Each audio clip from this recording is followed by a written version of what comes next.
ನಾನೀಗ ರಾಜಸ್ಥಾನದ ಜೋಧ್ಪುರಲ್ಲಿದ್ದೀನಿ.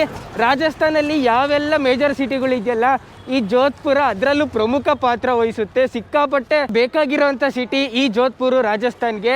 800 ವರ್ಷಗಳ ಹಿಂದೆ ಮೊಹಮ್ಮದ್ ಗೋರಿ ಬಂದಿದ್ದ. ಏನಕ್ಕೆ ಬಂದಿದ್ದ? ಭಾರತವನ್ನ ಉದ್ಧಾರ ಮಾಡಕ್ಕಂತೂ ಅಲ್ಲ, ಕೊಳ್ಳೆ ಹೊಡೆಯಕ್ಕೆ ಬಂದಿದ್ದ.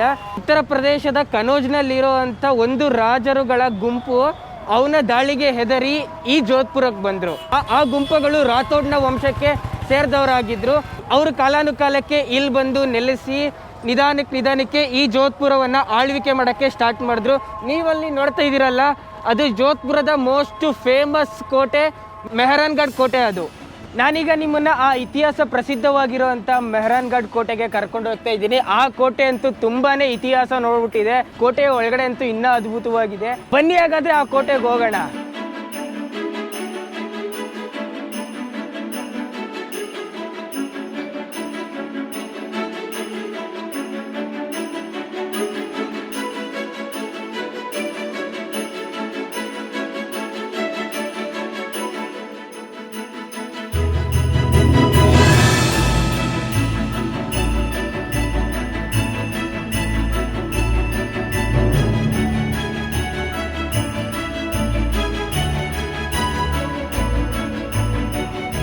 ನಾನು ನಿಮಗೆ ರಾಜಸ್ಥಾನದ ಜೈಪುರ್, ಉದಯ್ಪುರ್, ಚಿತ್ತೋಡ್ಗಢ, ಕುಂಭಲ್ಗಢ ಅವೆಲ್ಲ ತೋರಿಸಿದ್ನಲ್ಲ, ಅದೆಲ್ಲ ರಾಜಸ್ಥಾನದ ಮೇವಾಡ್ ಪ್ರಾಂತ್ಯಕ್ಕೆ ಸೇರ್ಕೊಳ್ಳೋ ಅಂಥ ಜಾಗಗಳು. ಆದರೆ ನಾನೀಗಿರೋದು ಮಾರ್ವಾಡು. ರಾಜಸ್ಥಾನವನ್ನು ಆಗ್ಲಿಂದಲೂ ಈ ಮೇವಾಡ್ರು ಮತ್ತು ಮಾರ್ವಾಡ್ರು ಆಳ್ತಿದ್ರು. ಮತ್ತು ಈ ಮೇವಾಡ್ ಮತ್ತು ಮಾರ್ವಾಡ್ರು ಒಂಥರ ವಾರ್ಗೀತೆಗಳಿದ್ದಂಗೆ. ಮೇಲ್ನೋಟಕ್ಕೆ ಇವರಿಬ್ರು ಚೆನ್ನಾಗೇ ಇದ್ರು, ಆದರೆ ಒಳಗಡೆನೆ ಇವನು ಅವನಿಗೆ ಮಟಕ್ತಿದ್ದ, ಅವ್ನು ಇವನಿಗೆ ಮಟಕ್ತಿದ್ದ. 1459ರಲ್ಲಿ ಮಾರ್ವಾಡ್ನ ರಾಜನಾದಂತಹ ರಾವ್ ಜೋಧ ಈ ಬೃಹತ್ತಾದ ಕೋಟೆಯನ್ನು ಕಟ್ಟಬೇಕು ಅಂತ ಕನಸು ಕಾಣ್ತಾರೆ. ಆ ಕೋಟೆಯನ್ನು ಕಟ್ಟೋಕ್ಕೆ ಎಲ್ಲ ಜಾಗಗಳನ್ನ ಹುಡುಕ್ತಾರೆ. ಯಾವುದು ಕರೆಕ್ಟ್ ಆದಂಥ ಜಾಗ ಸಿಗೋದೇ ಇಲ್ಲ. ಆವಾಗ ಆ ರಾವ್ ಜೋಧನ ಕಣ್ಣಿಗೆ ಬಿದ್ದಂಥದ್ದೇ ಈ ಪಕ್ಷಿಯ ಪರ್ವತ. ಈ ಪಕ್ಷಿಯ ಪರ್ವತ ತುಂಬ ದೊಡ್ಡದಾದಂತಹ ಕಲ್ಲುಗಳು ತುಂಬಿಕೊಂಡಿರುತ್ತೆ. ಅವರು ಈ ಪಕ್ಷಿಯ ಪರ್ವತವನ್ನು ಬಂದು ನೋಡ್ತಾರೆ. ಈ ಪರ್ವತ ತುಂಬ ಬರೀ ಕಲ್ಲು ಮಣ್ಣು ತುಂಬಿಕೊಂಡಿರುತ್ತೆ. ಅದು ಇಂಥ ಜಾಗದಲ್ಲಿ ಇಷ್ಟು ದೊಡ್ಡದಾದಂತಹ ಪ್ಯಾಲೇಸ್ನ ಕಟ್ಟಿರೋದೇ ಒಂದು ಆಶ್ಚರ್ಯ.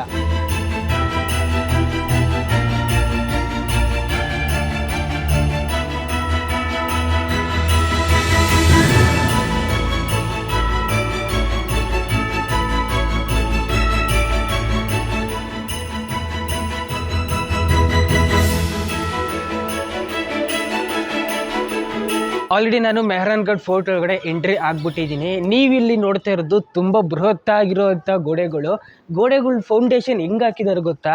ಕೋಟೆ ಯಾವಾಗ ಕಟ್ಟೋಕೋದ್ರು ಈ ದೊಡ್ಡ ಕಲ್ಲುಗಳು ಎದುರಾಯ್ತು ನೋಡಿ, ಆ ಕಲ್ಲುಗಳನ್ನ ಅವರು ಅಡ್ವಾಂಟೇಜ್ ಆಗಿ ಬಳಸ್ಕೊಂಡ್ರು.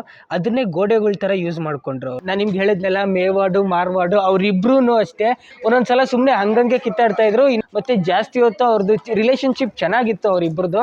ಯಾವಾಗ ಜಗಳಾಡ್ಕೊಂಡಿದ್ರಲ್ಲ, ಆವಾಗ ಜೈಪುರ್ನ ರಾಜ ಒಂದು ಸಲ ಈ ಕೋಟೆ ಮೇಲೆ ಅಟ್ಯಾಕ್ ಮಾಡಿದ್ದ. ಅವಾಗ ಆ ರಾಜ ಬಿಟ್ಟೋದಂತ ಕುರುಗಳು ನೋಡಿ. ಇದು ಮೆಹರಾನ್ಗಢ್ನ ಒಳಗಡೆ ಇರುವಂತ ಎಂಟ್ರೆನ್ಸು.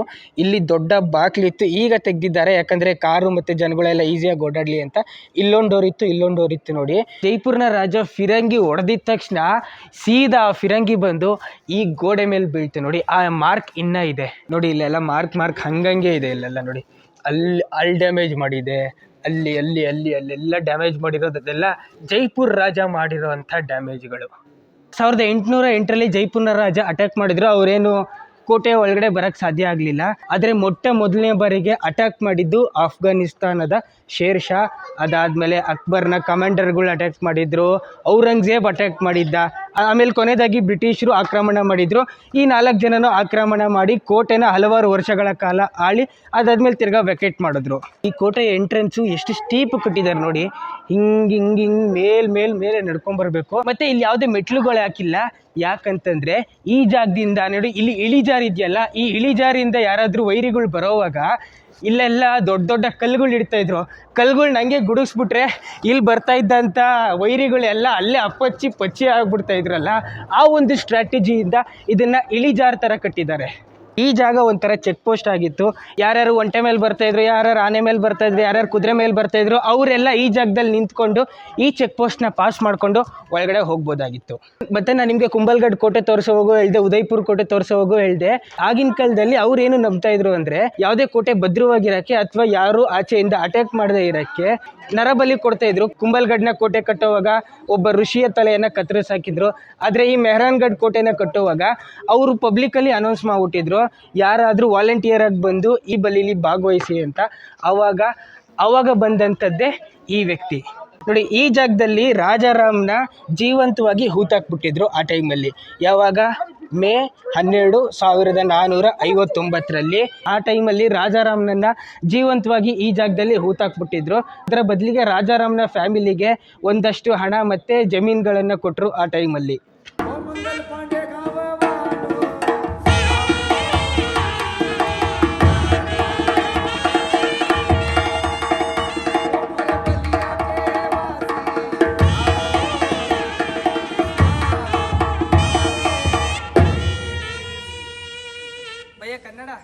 ಕನ್ನಡ ಗಾನ ಚಲಿದರು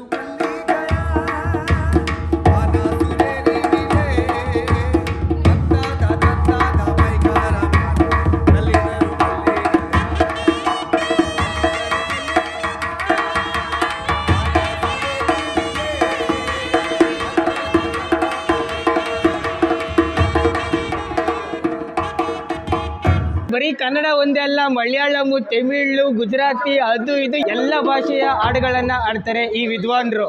ಈ ಮೆಹರಾನ್ಗಢ ಕೋಟೆಯಲ್ಲಿ ಕನ್ನಡ ಸಾಂಗ್ ಕೇಳಿ ಕಿವಿ ಪಾವನ ಆಗೋಯ್ತು. ಇನ್ನೊಂದು ಯಾವ್ದಾದ್ರು ಹಾಡು ಕೇಳ್ತೀನಿ, ರಿಕ್ವೆಸ್ಟ್ ಮಾಡಿ.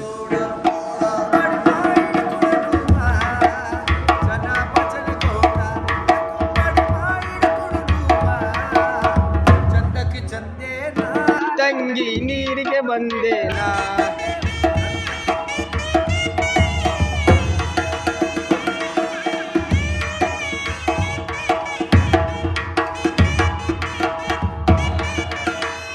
ಸಾವಿರದ 808 ರಾಜ ಮಾನ್ಸಿಂಗು ಈ ಕೋಟೆಯನ್ನು ಆಳ್ತಿದ್ರು. ಜೈಪುರ್ನ ರಾಜ ಮಾನ್ಸಿಂಗ್ ಅಲ್ಲ, ಈ ಕೋಟೆಯ ಮಾನ್ಸಿಂಗೇ ಬೇರೆ. ಅವಾಗ ಅವರು ನ್ಯಾಚುರಲ್ ಆಗಿ ಡೆತ್ ಆದಾಗ ಅವರ 5 ಹೆಂಡತಿಯರಿದ್ರು ನೋಡಿ.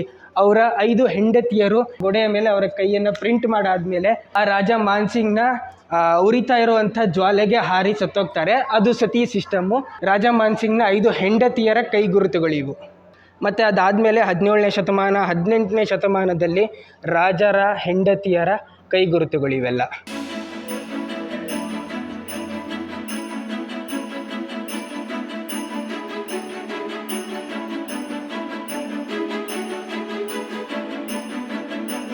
ನಾವೀಗ ಮೆಹರಾನ್ಗಢನ ಸಂಗಾರ್ ಚೌಕಲ್ಲಿದ್ದೀವಿ. ಈ ಸಂಗಾರ್ ಚೌಕ್ನ ವಿಶೇಷತೆ ಏನಂತಂದರೆ, ಮಹಾರಾಜರು ಒಬ್ಬ ಮಹಾರಾಜ ಹೋಗಿ ಇನ್ನೊಬ್ಬ ಹೊಸ ಮಹಾರಾಜನಿಗೆ ಈ ರಾಜ್ಯನ ಹಸ್ತಾಂತರ ಮಾಡ್ತಾಯಿದ್ರಲ್ಲ, ಹೊಸ ರಾಜ ರಾಜ್ಯಭಾರ ಮಾಡೋಕ್ಕಿಂತ ಮುಂಚೆ ಆ ಒಂದು ಫಂಕ್ಷನ್ ಆಗ್ತಾಯಿತ್ತು ನೋಡಿ, ಆ ಜಾಗ ಈ ಜಾಗ ಅದೆಲ್ಲ ಇಲ್ಲೇ ಆಗ್ತಾಯಿದ್ದು. ಹೊಸ ರಾಜರೆಲ್ಲ ಇಲ್ಲಿ ಕುತ್ಕೋತಾ ಇದ್ರು ಈ ಜಾಗದಲ್ಲಿ. ಅವ್ರಿಗೆ ಪಟ್ಟಾಭಿಷೇಕ ಆಗ್ತಾ ಇತ್ತು. ಮತ್ತು ಪಟ್ಟಾಭಿಷೇಕ ಆಗುವಂಥ ಟೈಮಲ್ಲಿ ಅವರ ಅಣ್ತಮ್ಮಂದಿರು ಮತ್ತು ಅವರ ಕ್ಲೋಸ್ ರಿಲೇಷನ್ಸ್ ಯಾರಿರ್ತಾರೆ ಅವರೆಲ್ಲ ಅವರ ಹೆಬ್ಬೆರಳನ್ನು ಕಟ್ ಮಾಡಿಕೊಂಡು ಮಹಾರಾಜನ ಹಣೆಗೆ ಈ ಥರ ಬಳಿತಾ ಇದ್ರು. ಇದ್ಯಾಕೆ ಬಳಿತಾ ಇದ್ರು ಅಂತಂದರೆ, ಏನೇ ಕಷ್ಟ ನಷ್ಟ ಯಾವಾಗಲೇ ಬೇಕಾದರೂ ಪ್ರಾಣಕ್ಕೆ ಪ್ರಾಣ, ರಕ್ತಕ್ಕೆ ರಕ್ತ ಕೊಡ್ತೀವಿ ಅಂತ ಅದು ಪ್ರತಿಜ್ಞೆ ಮಾಡ್ತಾಯಿದ್ರು. ಮಹಾರಾಜನ ಜೊತೆ ಎಲ್ಲರೂ ಇರ್ತೀವಿ ಅಂತ. ಆ ಸಂಗಾರ್ ನಡೀತಾ ಇದ್ದಂಥ ಜಾಗ ಈ ಜಾಗ. ಈ ರಾಜ ನೋಡಿ ಹನುಮಾನ್ ಸಿಂಗ್ಜಿಯ ಮಗ ಇಲ್ಲಿದ್ದಾರೆ ನೋಡಿ. 1952 ಇವರ ಪಟ್ಟಾಭಿಷೇಕ ಆಯಿತು. ಇವ್ರಿಗೆ ಪಟ್ಟಾಭಿಷೇಕ ಆದಾಗ ಇವ್ರಿಗೆ 4 ವರ್ಷ ಆಗಿತ್ತು. ಆ ಪುಟ್ಟ ರಾಜ, ಆ ರಾಜನಿಗೆ ಈಗ 74 ವರ್ಷ ಆಗಿದೆ. ಅವ್ರು ಇನ್ನೂ ಗಟ್ಟಿಮುಟ್ಟಾಗಿ ಕೋಟೆಯನ್ನು ನೋಡಿಕೊಂಡು, ಕೋಟೆಯ ಆಡಳಿತನ ನೋಡಿಕೊಂಡು, ಎಲ್ಲ ಮ್ಯಾನೇಜ್ ಮಾಡಿಕೊಂಡು ಇನ್ನೂ ಇದ್ದಾರೆ. ಅಲ್ಲಿ ರಾಜ ಕುತ್ಕೊತಾ ಇದ್ರು, ಅವ್ರ ಹಿಂದೆ ಅವರ ಪ್ರೊಟೆಕ್ಟರ್ ಕುತ್ಕೊತಾ ಇದ್ರು. ಆನೆ ಮೇಲೆ ಹಾಗೆ ಸವಾರಿ ಹೋಗ್ತಾನೇ ಇದ್ರು. 1657 ಶಹಜಹಾನು ಇಲ್ಲಿನ ರಾಜನಿಗೆ ಆನೆ ಮೇಲೆ ಕುತ್ಕೊಳ್ಳೋ ಅಂತ ಈ ಹೌರನ ಗಿಫ್ಟಾಗಿ ಕೊಟ್ಟಿದ್ರು. ಇಲ್ಲಿ ನೋಡಿ, ಇಲ್ಲಿ ರಾಜ ಕುತ್ಕೊತಾರೆ, ಅದರಿಂದ ರಾಜನ ಬಾಡಿಗಾರ್ಡ್ ಕುತ್ಕೊಂಡು ಆನೆ ಮೇಲೆ ಹಾಗೆ ಸವಾರಿ ಹೋಗ್ತಾರೆ. ಯುದ್ಧ ಆಗೋಕ್ಕಿಂತ ಮುಂಚೆ ಆ ದೊಡ್ಡ ಡ್ರಮ್ಗಳನ್ನ ಡಮ ಡಮ ಡಮ ಅಂತ ಬಾರಿಸ್ತಾರಲ್ಲ, ಅದನ್ನ ಇದ್ರಲ್ಲಿ ಕ್ಯಾರಿ ಮಾಡ್ತಾಯಿದ್ರು.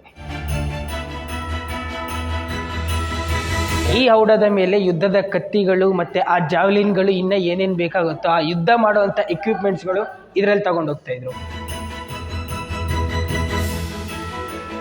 1873ವರೆಗೂ ಆ ಆನೆನ ಯೂಸ್ ಮಾಡ್ತಾ ಇದ್ರು. ಆನೆ ಮೇಲೆ ಕುತ್ಕೊಂಡು ಹೌಡದ ಮೇಲೆ ಹೋಗ್ತಾ ಇದ್ರು. ಅದ್ರ ಜೊತೆಗೇನೆ ಈ ಪಾಲ್ಕಿನ ಯೂಸ್ ಮಾಡ್ತಾ ಇದ್ರು ನೋಡಿ.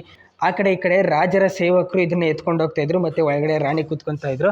ಅದ್ರ ಪಕ್ಕ ಇರುವಂತದ್ದು ಇದು ರಾಜಗುರುಗೆ ಯೂಸ್ ಮಾಡ್ತಾ ಇದ್ದಂಥ ಪಾಲ್ಕಿ. ಇದು ಓಪನ್ ಪಾಲ್ಕಿ ಅಲ್ವಾ, ಇದು ರಾಜನ್ಗೆ ಯೂಸ್ ಮಾಡ್ತಾ ಇದ್ರು. ಇದು ಮೇನ್ ಮದುವೆ ಆಗುವಂತ ಹೆಣ್ಣನ್ನ ಕರ್ಕೊಂಡು ಹೋಗ್ತಾ ಇದ್ದಂಥ ಪಾಲ್ಕಿ ಇದು. ಇದರ ವಿಶೇಷತೆ ನೋಡಿ, ವೆಂಟಿಲೇಷನ್ಗೆ ಇಲ್ಲೆಲ್ಲ ಲೈಟು ಮತ್ತೆ ಗಾಳಿ ಹೋಗಕ್ಕೆ ಈ ಜಾಗ ಇದೆ ನೋಡಿ ಇಲ್ಲಿ. ಈ ಪಾಲ್ಕಿಗಳೆಲ್ಲ ಲೇಟ್ 19th ಸೆಂಚುರಿಲಿ ಯೂಸ್ ಮಾಡ್ತಾ ಇದ್ರು. ಅದಾದ್ಮೇಲೆ ಎಲ್ಲ ರೋಲ್ಸ್ ರಾಯ್ಸ್ ಕಾರ್ಗಳಲ್ಲಿ ಓಡಾಡಕ್ಕೆ ಸ್ಟಾರ್ಟ್ ಮಾಡಿದ್ರು. ಅದಕ್ಕಿಂತ ಮುಂಚೆ ಎಲ್ಲ ಕಾರ್ಗಳು ಇತ್ತು, ಆದರೆ ಈ ಇದರಲ್ಲೆಲ್ಲ ಅಷ್ಟು ಇರಲಿಲ್ಲ. ಅದಾದ್ಮೇಲೆ ಕಾರ್ ಯಾವಾಗ ಬಂತು ಇದೆಲ್ಲ ಮೂಲೆ ಗುಂಪಾಯಿತು. ಇಡೀ ಮೆಹರನ್ಗಢ್ ಪ್ಯಾಲೇಸ್ನ ಅತ್ಯಂತ ಬ್ಯೂಟಿಫುಲ್ ಆಗಿರುವಂಥ ಜಾಗದಲ್ಲಿದ್ದೀವಿ.